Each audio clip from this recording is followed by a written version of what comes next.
Mari kita membahas mengenai asymmetric warfare itu ya. Ini kita ambil ilmunya dari Wikipedia ya, The Free Encyclopedia, ensiklopedia yang gratis. Mungkin bagi sebagian orang Wikipedia itu ini ya sumber yang tidak kredibel untuk penulisan ilmiah ya. Ada benarnya mungkin kalau dilihat dari sudut pandang bisa dikoreksinya konten ini dari orang atau kontributor yang berusaha untuk menuliskan idenya di Wikipedia gitu. Tapi sebagai sumber awal kita untuk mengeksplorasi suatu topik itu tidak ada kelirunya gitu. Karena sebagian besar juga nanti kalau ada kekeliruan itu dikoreksi oleh orang lain gitu. Langsung saja kita belajar soal asymmetric warfare gitu ya. Asymmetric warfare or asymmetric engagement adalah tipe peperangan antara belligerent. Belligerent itu apa? Ini kita bisa klik gitu ya kalau ada biru gitu. Belligerent itu adalah individu, kelompok, negara, atau entitas lain yang bertindak dalam cara ya hostile gitu ya, cara kekerasan, such as engaging in combat, seperti keterlibatan dalam combat gitu ya, perlawanan gitu ya, atau pertarungan begitu. Jadi secara singkat di sini didefinisikan bahwa asymmetric warfare, peperangan asimetris itu adalah jenis peperangan antara tadi belligerent with relative military power yang memiliki kekuatan militer yang relatif uh, jadi yang jadi jenis peperangan antar belligerent yang memiliki kekuatan militer, strategi atau taktik yang berbeda secara signifikan gitu. Jadi ada ketidakimbangan dalam segi kekuatan gitu. Jenis peperangan seringkali, namun tidak selalu begitu, meliputi insurgen, kelompok teroris, atau milisi perlawanan gitu, yang beroperasi dalam teritori yang seringkali itu dikontrol oleh kekuatan yang lebih superior atau lebih kuat gitu. Jadi begitu. Jadi jenis peperangan yang itu tidak seimbang gitu antar aktor yang biasanya disebut aktor non negara gitu melawan kekuatan besar seperti negara gitu ya, militer. Kemudian di sini asymmetric warfare, peperangan asimetris dapat juga dideskripsikan, diuraikan sebagai konflik di mana sumber daya belligerent tadi itu ya are uneven ya, tidak imbang, yang berkonsekuensi yang berdampak mereka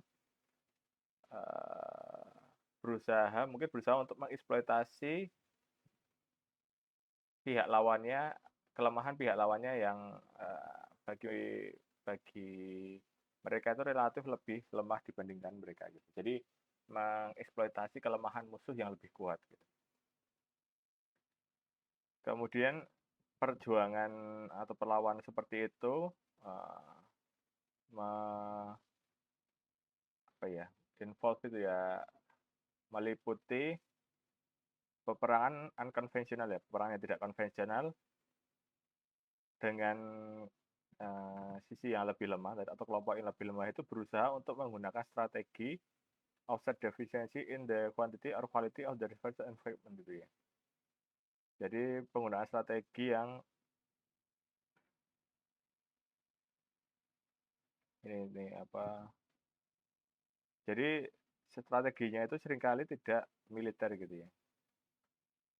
Ini berbeda atau secara kontras dengan symmetrical warfare where two powers have comparable military power, resource, and rely on similar tactics. Jadi berbeda dengan peperangan simetris gitu ya, yang antonimnya gitu, yang dua kekuatan itu comparable gitu ya, yang seimbang dari segi kekuatan militer, resource, sumber daya, dan yang menggantungkan pada taktik yang mirip gitu. Jadi kalau kita lihat sejarah peperangan antar negara gitu kan, kekuatannya hampir setidaknya seimbang dalam konteks misalnya kekuatan persenjataannya dan sebagainya.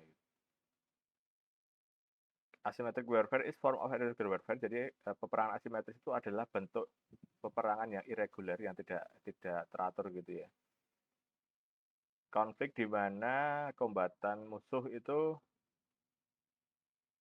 bukanlah suatu kekuatan militer yang umum dari suatu negara gitu ya. Jadi kalau di negara itu kan kita mengenal tentara gitu ya, tentara baik di darat, laut dan udara gitu yang memiliki resource rutinitas untuk berlatih dan lain sebagainya. Istilah ini secara frekuensi seringkali digunakan untuk mendeskripsikan juga guerrilla warfare, peperangan gerilya, insurgensi, counter insurgensi, rebellion, pemberontakan, terorisme, dan counter terorisme atau kontra terorisme gitu.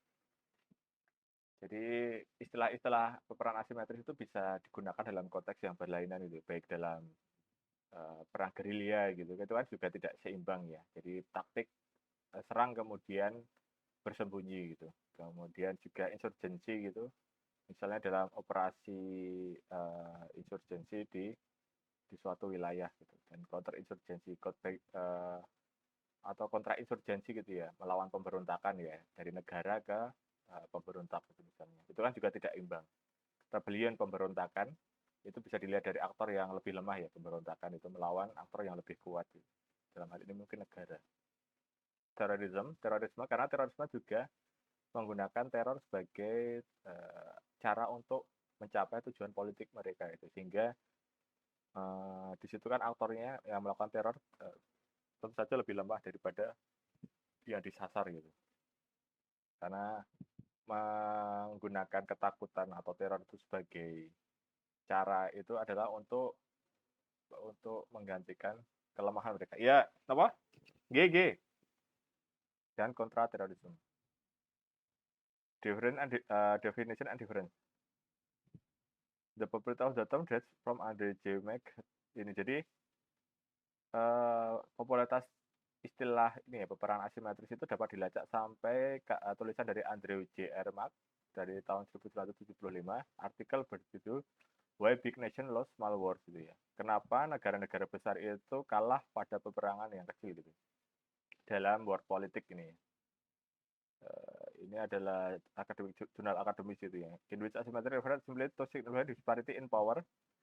Di sini asimetrik itu menunjuk pada secara sederhana pada disparitas secara signifikan dalam kekuatan antara pihak yang berkonflik gitu ya, atau aktor-aktor yang berlawanan atau aktor-aktor yang berkonflik.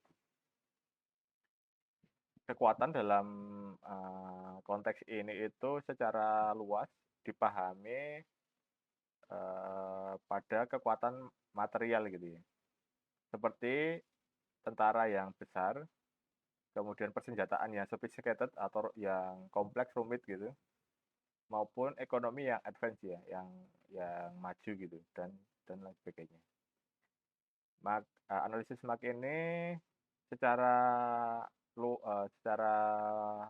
luas gitu ya, dalam tindakan itu di ignore gitu ya, nggak begitu terlalu dianggap penting ya sampai hari ini. And it's day dalam masa itu ding.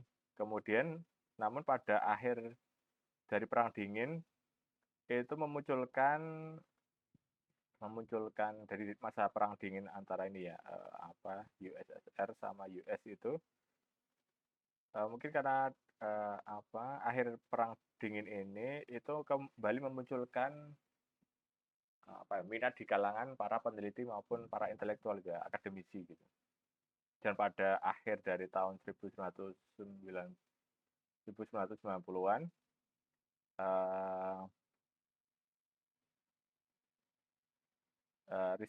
pembangunan riset dari karya Marx ini mulai untuk ini ya, major itu ya, yang mulai matang begitu. Kemudian setelah peristiwa 9/11 gitu ya, ini adalah serangan di Menara Kembar WTC itu, militer Amerika Serikat mulai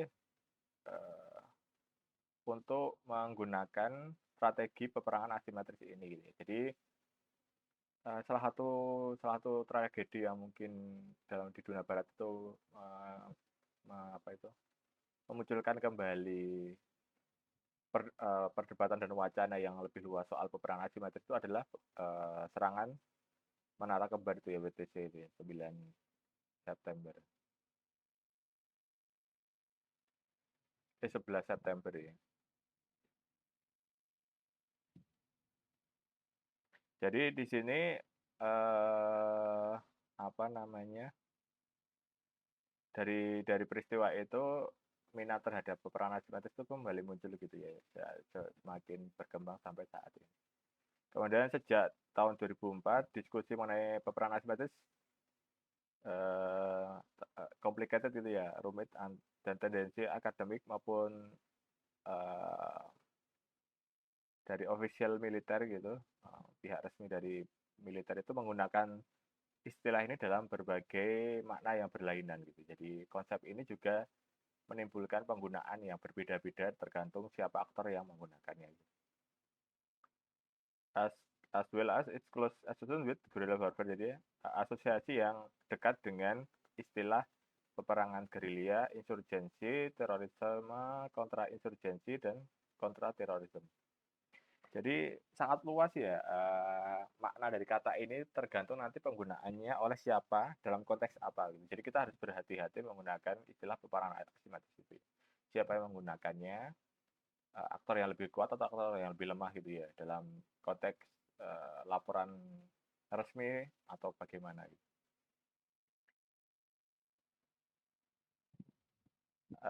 Para penulis akademik cenderung memfokuskan memasukkan penjelasan dua puzzle ini dalam konflik asimetris. Yang pertama, jika kekuatan itu menentukan kemenangan, itu maka ada alasan kenapa aktor yang lebih lemah itu memutuskan untuk melawan aktor yang lebih kuat gitu. Penjelasan kuncinya adalah termasuk aktor yang lebih lemah mungkin memiliki secret weapon gitu ya, senjata yang rahasia gitu. Atau kelompok yang lebih lemah mungkin memiliki sekutu yang lebih kuat gitu. Jadi mereka berani untuk melawan aktor yang lebih kuat karena mereka punya sekutu yang mungkin berimbang dengan lawannya gitu.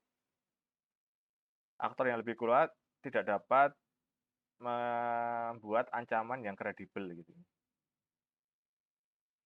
Kemudian the demands of strong actor are extreme ya. Tuntutan dari aktor yang lebih kuat itu terlalu ekstrim, atau aktor yang lebih lemah must consider available when responsive to that from harus consider itu menilai kembali gitu ya, consider rival atau lawan regional mereka ketika merespon ancaman dari aktor yang lebih kuat gitu. Jadi itu dianggap sebagai setidaknya 5 kemungkinan kunci penjelasan dari kenapa kelompok yang lebih lemah itu memutuskan untuk melawan kelompok yang lebih kuat gitu. Yang kedua, jika kekuatan sebagaimana secara umum dipahami itu menuju pada kemenangan peperangan, maka pasti ada penjelasan mengapa kelompok yang lemah itu dapat mengalahkan kelompok yang lebih kuat.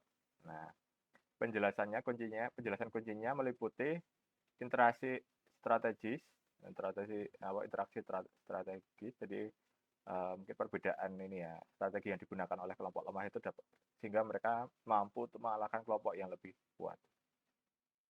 Willingness itu ya, keinginan dari kelompok yang lemah yang to suffer more or bear higher cost itu ya. Keinginan dari pihak lemah untuk menderita lebih atau menanggung harga yang tinggi gitu. Jadi misalnya ini dalam konteks mungkin kita bisa melihat ini dalam konteks Palestina dan Israel gitu ya. dan mungkin seringkali dilihat sebagai Hamas melawan Israel gitu. Dalam hal ini Hamas yang dilihat sebagai kekuatan yang lebih lemah itu tetap melakukan perlawanan ya sampai serangan 7 Oktober itu yang dianggap sebagai ke apa kegagalan dari intelijen dari Israel untuk mencegah itu terjadi. Tapi dari kasus Hamas dan Israel selama ini bertahun-tahun itu tetap melawan, jadi keinginan mereka untuk menanggung kos yang besar itu pasti akan dalam dalam benak Hamas dan orang-orang yang percaya ideologi perlawanan mereka itu menganggap bahwa pada akhirnya kemenangan itu harus harus dibayar dengan kos yang banyak, seperti tentu saja kerusakan material maupun nyawa gitu ya. Kalau kita berkaca dari dalam konteks kemerdekaan Indonesia, tentu saja kita mungkin melihat kekalahan material yang begitu banyak ya, dan kematian berjuta-juta orang Indonesia sendiri gitu ya, melawan penjajah Belanda maupun Jepang gitu. Tapi pejuang-pejuang kemerdekaan itu tentu saja sebagai pihak yang lemah dalam dalam timeline sejarah itu memutuskan untuk melawan karena pada akhirnya kemenangan itu akan ditentukan dalam konteks politiknya gitu. Sehingga kita dapat melalui dalam kasus-kasus yang relevan dengan kita, itu kita bisa paham bahwa kelompok lemah itu yang dianggap lemah itu berani untuk menanggung kos yang lebih tinggi karena bagi mereka pada akhirnya kemenangan itu bukan soal itu, tapi soal pengakuan kedaulatan dari pihak yang lain yang di luar yang berkonflik gitu. Kemudian dukungan eksternal dari aktor yang lemah gitu ya. Jadi ada dukungan eksternal gitu. Maka kalau kita lihat dalam dalam konteks insurgensi, terorisme, kemudian pemberontakan, perlawanan, gerilya dan lain sebagainya dari berbagai aktor yang lebih lemah melawan aktor yang lebih kuat seperti negara gitu. Itu pasti juga ada unsur keterlibatan dalam dukungan-dukungan eksternal gitu ya, pihak-pihak yang punya kepentingan yang berbeda-beda di wilayah tersebut gitu. Jadi sangat kompleks gitu ketika kita melihat peta geopolitik dalam konflik-konflik antar pihak yang asimetris tadi. Gitu. Kemudian reluctance to escalate violence on the part of strong actor. Jadi eskalasi kekerasan dari pihak aktor yang lebih kuat gitu ya. Pada akhirnya memicu perlawanan yang lebih kuat dari pihak yang lebih lemah gitu ya. Semakin ditindas itu perlawanan akan semakin sengit gitu. Kemudian internal group dynamic, dinamika kelompok internal, inflated strong actor were aims, kemudian evolusi of asymmetrical attitude toward time gitu. Kemudian konflik asimetris meliputi interstate and civil war. Jadi dalam suatu negara atau peperangan sipil ya. Over the past 200 years, selama 200 tahun belakangan ini have generally been won by strong actor gitu ya. Secara umum itu dimenangkan oleh aktor yang lebih kuat itu. Sejak 1950, however, weak actor have won majority of symmetric conflict. Aktor yang lebih lemah memenangkan mayoritas dari konflik asimetris. In asymmetric conflict selection can be rational for one side itu. Dalam konflik asimetris, eskalasi konflik dapat dianggap rasional dilihat dari satu perspektif gitu. Jadi mungkin orang yang melihat peperangan ini ya Hamas dan Israel misalnya, itu kok mereka tetap ngoyo gitu ya, melawan gitu ya. Mungkin bagi pengamat luar yang tidak berkepentingan itu dianggap sia-sia. Ketika kita melihat media sosial, biasanya ada yang mengejek gitu ya perlawanan kelompok-kelompok yang lebih lemah secara militer tadi.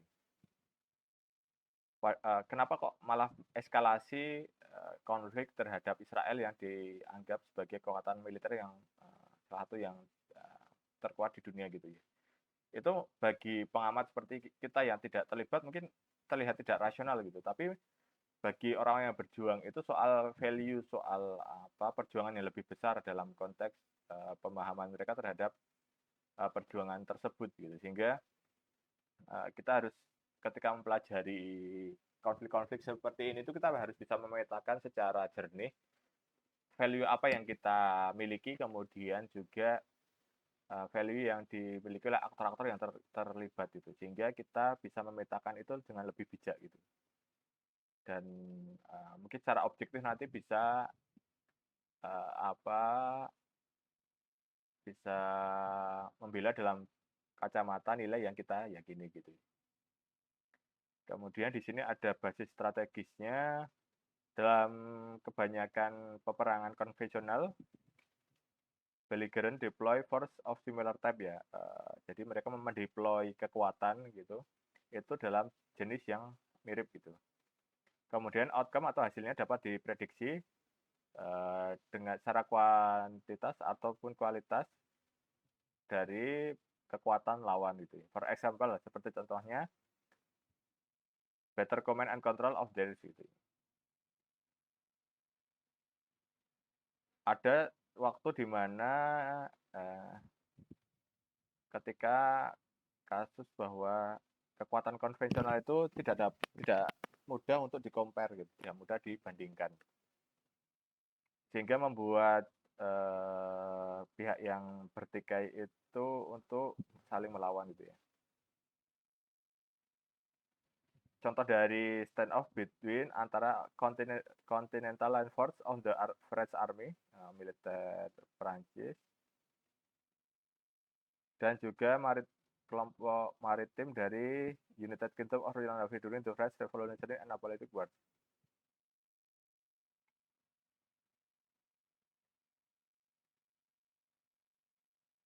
Dan juga ini ya konfrontasinya itu ini tidak susah dikomparekan gitu.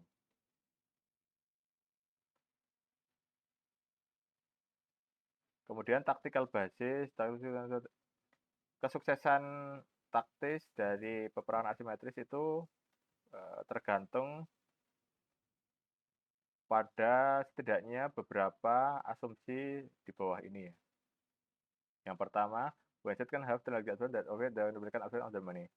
Satu pihak dapat memiliki keuntungan teknologi yang melampaui keuntungan jumlah daripada musuhnya gitu ya. Ini the English longbow at the Battle of Crécy ada sebagai contohnya gitu. Jadi misalnya keuntungan teknologi itu dapat menggantikan kekalahan jumlah gitu.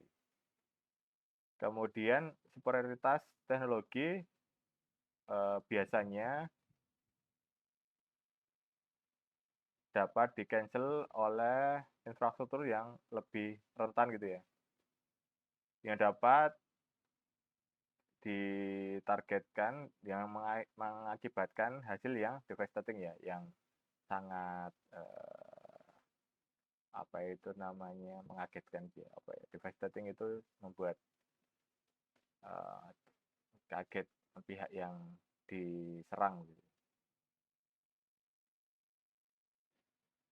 Ya, itu contohnya adalah destruction of multiple artery lines, itu kerusakan atau kehancuran berbagai aliran listrik, kemudian jalan, kemudian sistem suplai air dalam area yang berpopulasi tinggi dapat mengakibatkan devastated itu ya, ekonomi dan moral. Jadi menurunkan ekonomi dan moral dari pihak yang diserang tadi. Secara kontras, the weaker set, kelompok yang lebih lemah, jadi kelompok yang lemah tidak memiliki struktur ini sama sekali gitu ya. Jadi keuntungan pihak yang lemah itu bisa mengkalkulasi kerusakan itu, damage-nya kalau diserang di tempat yang populasinya tinggi itu akan menurunkan moral gitu ya. Dan itu ketika bisa dilawan itu bisa menyebabkan pihak yang diserang tadi itu yang meskipun lebih kuat itu akan terkaget-kaget. Mungkin contoh yang agak relevan itu mungkin misalnya serangan umum 1 Maret itu ya, yang dianggap sebagai serangan yang untuk memperlihatkan bahwa Indonesia itu masih ada gitu ya, tahun 1 Maret. Kita bisa belajar dari situ bahwa mungkin menguasai wilayah wilayah dalam waktu rentang beberapa jam saja sudah bisa mengakibatkan bahwa memproklamirkan bahwa republik itu masih ada gitu.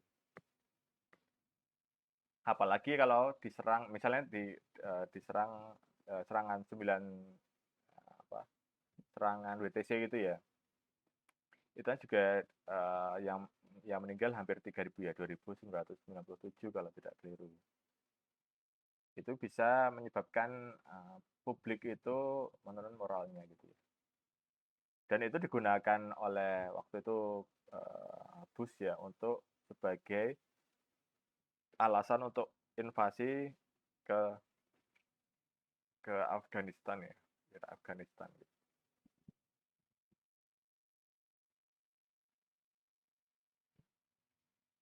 Afghanistan. Kemudian